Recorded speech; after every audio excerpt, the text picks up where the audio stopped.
You may be seated.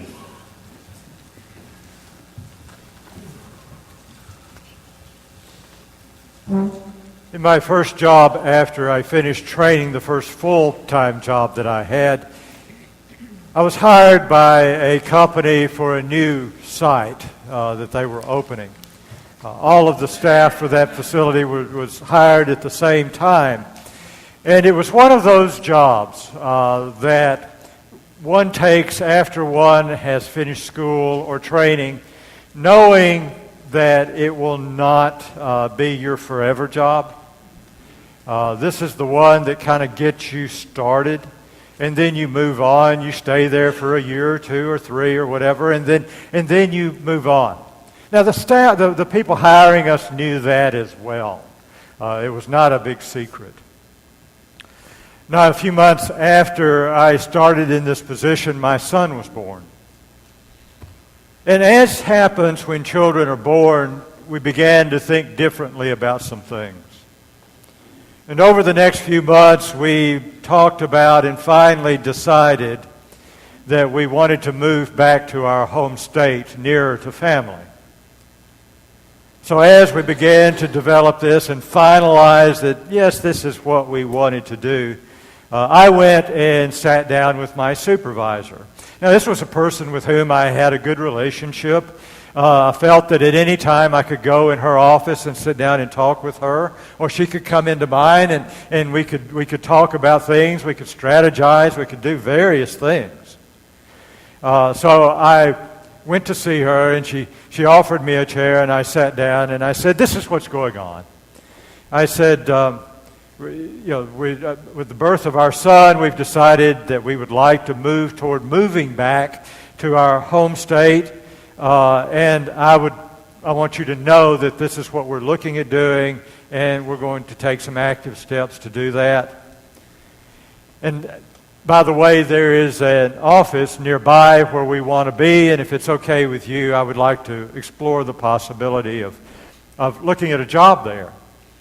I'd like to stay with the company. She said, "Well, we would like for you to stay with the company. There's another thing. I've just gotten this memo from corporate office, and they're going to offer 3 new positions that are travel positions. And I know that puts a little burden on you, but here's the deal. If you want to look at this position, you would travel for about a year, and then you can choose which center you want to be at, and they will make sure you get a position there."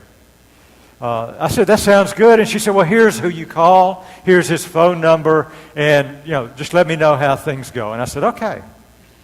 So over the next bit of time, I began to work on this project, and as I was doing my work as well. And so the time came, I had been in conversation with this fellow, and he said, I really want to talk with you about this. So I'm going to be there at your place in a couple of weeks. Why don't we just sit down and talk and make it a formal interview?" And I said, "Okay." So he came, we spoke. He said, I don't know if you want to do this or not, but he said, "I would like to actively consider you for this." But he said, "Before I do that, I need to talk with your supervisor." I said, "Fine, I would expect that. Please do." So he went before he left the facility, and he spoke with her, and then he left to go back to the corporate office, and I get this page to come to her office. So knowing he had been there, I thought she was probably just closing the circle, and here's what I talked about with him, blah, blah, blah. So I went in, she offered me a seat, a chair, and I sat down, and she paused, and then she looked at me and she said, "I really would have preferred that you talk with me before you go looking for another job." I said, "But I did." She said, "You have never talked with me about wanting to do this. You've gone around me, and that is not appropriate." I said, "But you gave me his name and number." She said, "I have never spoken with you about this."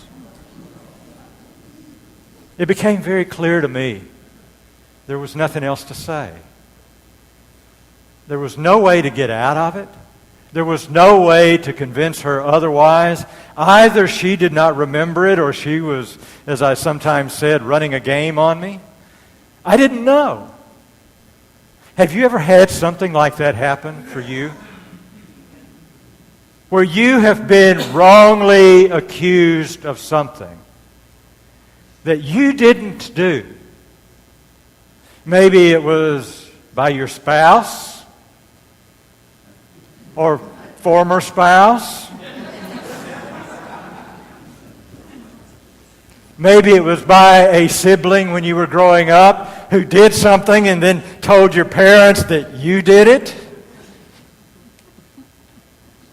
There are various kinds of times that most of us have experienced something like this, being held guilty, found guilty for something that we didn't do, may not even thought of doing.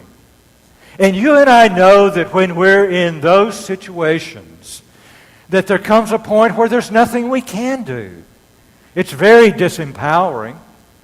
We can't even stand up for ourselves. And if we go say something to someone else, we get in trouble for talking to someone else about it, or we get accused of trying to use public opinion to decide this thing. You're only getting your friends involved. In the story of Jesus' crucifixion, there's parts of it that fall in all four Gospels. The first three are very similar. Various things that you see in all three of them. Each one tweaks a little bit of something here and there. But the thing that stands out to me for this week's reading is this. In Matthew and Mark, as Jesus is crucified, and the centurion looks up at him on the cross, he says, "Surely this is the Son of God." That's the one you see in the movies. That's the one that gets all the publicity because it's the dramatic point in the story. But Luke doesn't do that. Luke, in today's reading, the centurion looks up at Jesus and says, "Surely this man is innocent." It's a bit different, isn't it? In fact, it's a lot different. We often wrongly accuse each other of various things. Sometimes people are guilty. Sometimes we are. But sometimes we're not, and sometimes we're wrongly accused. It's often said, it goes from these small kinds of things like sibling stuff to really big stuff. How often have you heard it said that in prisons there are only innocent people? Or another way to say that is there are no guilty people on death row.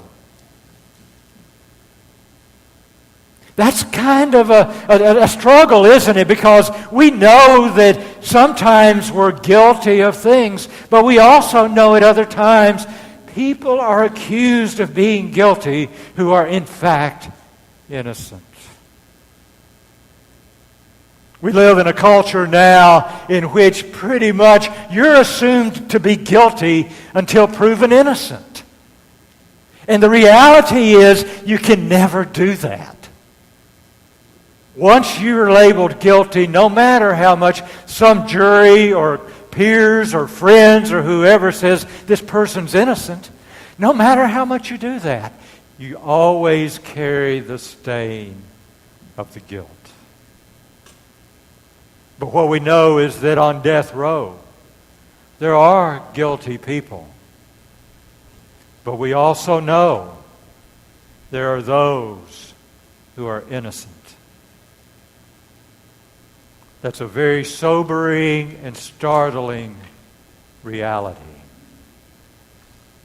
Each year as I approach Holy Week, I find myself contemplating something that kind of pushes me or drives me or invites me during the week. I find myself coming back to it over and over again. And I'm going to tell you what I'm going to do, and I invite you to join me if you wish.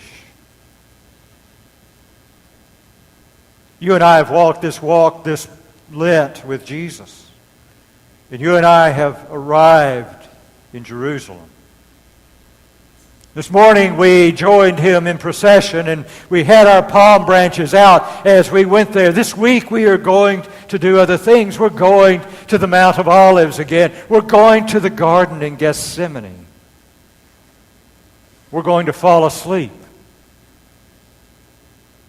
And as he prays. And then we're going to a room somewhere.